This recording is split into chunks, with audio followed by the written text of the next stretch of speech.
بسم اللہ الرحمن الرحیم اعوذ باللہ من الشیطان الرجیم بسم اللہ الرحمن الرحیم عزیز طلباء کرام، ہماری بحث صیغہ امر کے حوالے سے 8ویں مسئلے میں چل رہی تھی کہ صیغہ امر جو ہے وہ مرہ کے اوپر دلالت کرتا ہے یا تکرار پہ، اور اس حوالے سے ہم نے مصنف کی رائے جو ہے وہ ذکر کی کہ صیغہ امر اپنے مادے اور ہیئت کے اعتبار سے نہ مرہ پہ دلالت کرتا ہے نہ جو ہے نا وہ تکرار پہ دلالت کرتا ہے،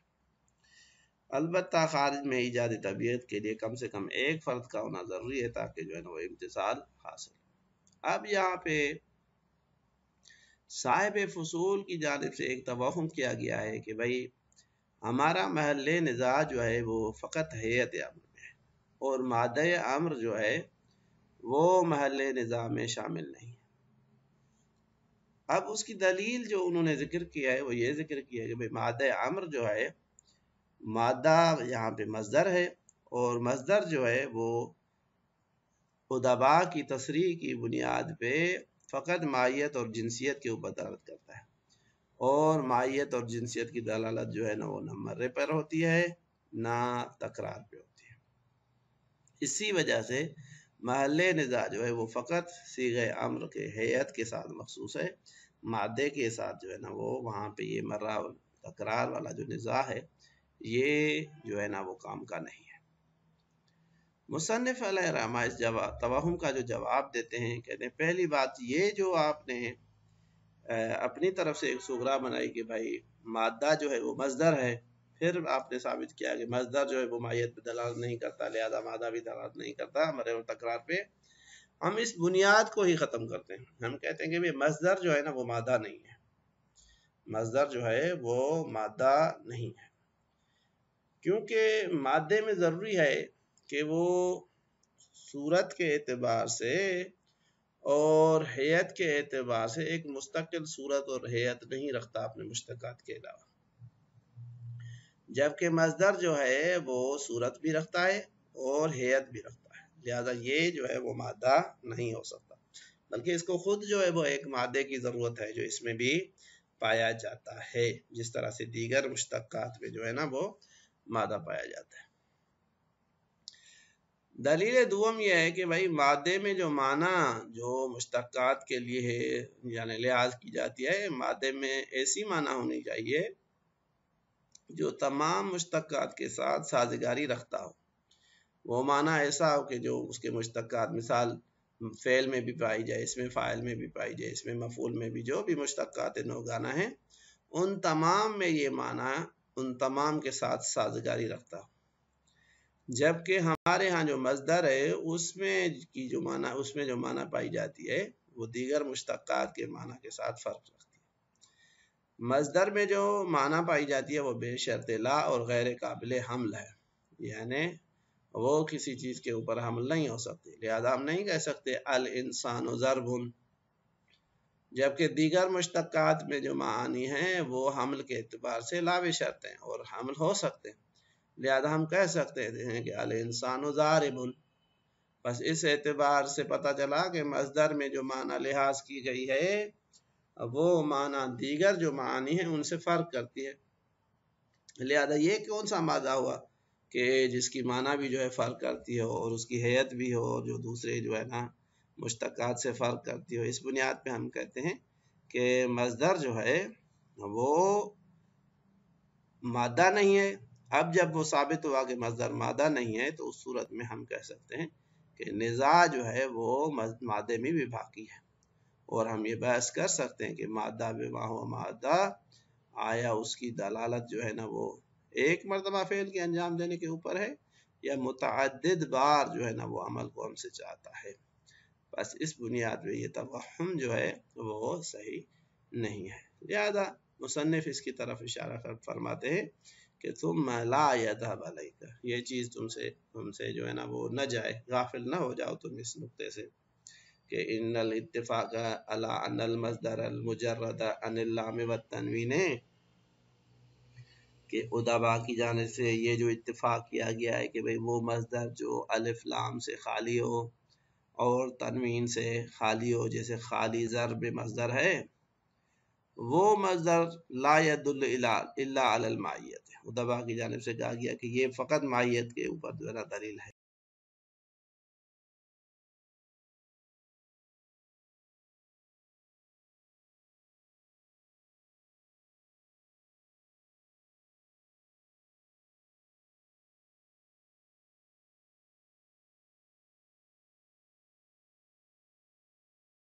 کرتے ہیں کہ یہاں پہ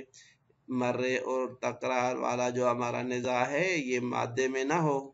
بلکہ فقط ہیئت کے ساتھ مخصوص ہو جائے، کما فی الفصول، جس طرح سے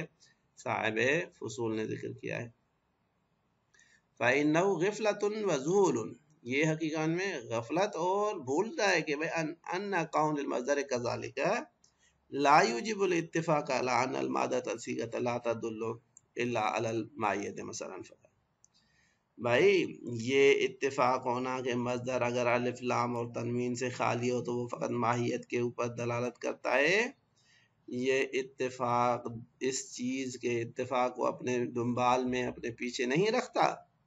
کہ مادہ صیغہ جو ہے وہ بھی دلالت نہ کرتا ہو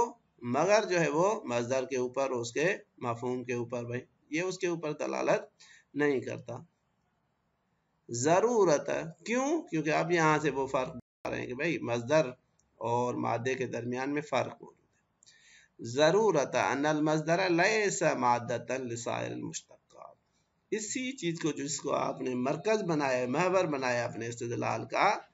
کہ بھائی مصدر جو ہے وہ سائر مشتقات کے لیے مادہ ہے، ہم اسی کو نہیں مانتے، اسی کا ہم انکار کرتے ہیں، اسی بنیاد کو جو ہے ہم نہیں مانتے کہ بھائی جو مصدر ہے وہ مادہ ہے دیگر مشتقات کے لیے۔ اسی لیے کہتے ہیں ان المصدر لیس مادۃ یا مادۃ لسائر المشتقات، کہ مصدر جو ہے وہ دیگر مشتقات کے لیے مادہ نہیں ہے، بل هو صیغۃ مثلها، بلکہ یہ مصدر دیگر مشتقات کی طرح ایک مستقل صیغہ ہے۔ کیف یعنی کیف یکون المصدر مادۃ لسائر المشتقات، بھائی کس طرح سے ہو سکتا ہے کہ مصدر جو ہے دیگر مشتقات کے لیے جو ہے نا وہ مادہ بن سکے جبکہ ان دونوں کے درمیان میں فرق ہے۔ وقد عرفت فی باب المشتق، جبکہ تم مشتق کے باب میں یہ چیز جو ہے نا وہ پڑھ چکے ہو کہ مباینۃ المصدر وسائر المشتقات بحسب المعنی، کہ معنی کے اعتبار سے مصدر جو ہے وہ دیگر تمام مشتقات سے جو ہے وہ معنی کے اعتبار سے فرق رکھتی ہے۔ فَكَيْفَ بِمَعْنَاهُ يَكُونُ مَادَةً لَهَا، بس یہ مصدر جو ہے اپنے معنی کے اعتبار سے جبکہ اس کی معنی مشتقات سے فرق رکھتی ہے، یہ ان کے لیے مشتق جو ہے نا کیا کہتے ہیں مادہ کس طرح سے بن سکتی ہے جب دونوں کی معنی ہی سازگار نہیں ہے؟ مادہ تو وہ ہونا چاہیے نا جو سائر مشتقات میں ہو، اب وہ تو یہاں پہ ہے نہیں تو یہ کس طرح سے جو ہے نا ان کے لیے مشتق بن سکتا ہے۔ فعلیہ، پس اس بنیاد پہ یمکن دعوی اعتبار المرۃ او التکرار فی مادتها، بس اس صورت میں محل نزاع کو مادہ قضیہ میں بھی جو ہے نا وہ معتبر کیا جا سکتا ہے اور کہا جا سکتا ہے کہ مثال کے طور پہ مادہ صیغہ امر جو ہے یا مادہ امر جو ہے وہ آیا مرہ کے اوپر دلالت کرتا ہے یا تکرار کے اوپر دلالت کرتا ہے کما لا یخفی، بس یہ جو صاحب فصول نے کہا کہ ہمارا نزاع جو ہے وہ فقط مخصوص ہیئت میں اور مادے میں جو ہے وہ اختلاف موجود نہیں ہے، وہ صحیح نہیں ہوئی۔ اب اس کے بعد جو اگلا سوال آتا ہے اور ان کل تک کے ذریعے سے مصنف کرنا چاہتے ہیں وہ یہ ہے کہ بھئی اگر مصدر جو ہے وہ دیگر مشتقات کے لیے مادہ نہیں ہے تو پھر یہ جو نحوی کہتے ہیں یا صرفی کہتے ہیں کہ بھئی مصدر جو اصل کلام ہے جب یہ مادہ نہیں ہے ان کے لیے تو پھر اصل کلام کہاں سے ٹھہرا؟ اصل کلام کس طرح سے قابل تصور ہے اور اس کے اصل کلام ہونے سے کیا مراد ہو؟ تو اس کا مصنف جواب دیتے ہیں، فرماتے ہیں پہلی بات تو آیا مصدر اصل کلام ہے یا فعل اصل کلام ہے، اس میں اختلاف ہے۔ بعض علماء جو ہے بصری مثال کے طور پہ وہ کہتے ہیں مصدر جو ہے وہ اصل کلام ہے، جبکہ کوفی جو ہیں وہ یہ کہتے ہیں کہ فعل جو ہے وہ اصل کلام ہے۔ بس یہی چیز ثابت نہیں ہے، تو جب جو چیز ثابت نہیں ہے آپ اس کو کس طرح سے دلیل جو ہے نا بنا سکتے ہیں؟ اذا جال کیا کہتے ہیں احتمال بطل الاستدلال، جب شک ہو گیا کہ آیا مصدر اصل کلام ہے یا نہیں تو اس سے استدلال بھی نہیں ہو سکتا۔ دوسری بات یہ جو دبا کہتے ہیں کہ بھائی مصدر اصل کلام ہے اس سے ان کی یہ مراد نہیں ہے کہ مصدر جو ہے وہ دیگر مشتقات کے لیے مادہ ہے،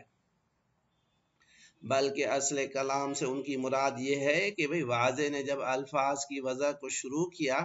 تو سب سے پہلے مقام وضع میں واضح نے پہلے مصدر کو دیکھا ہے اور اس کو کسی معنی کے لیے وضع کیا ہے، پھر جو دیگر مشتقات موجود تھے ان کو اس معنی مصدری کے لحاظ سے اس کو الگو بنا کے پھر دیگر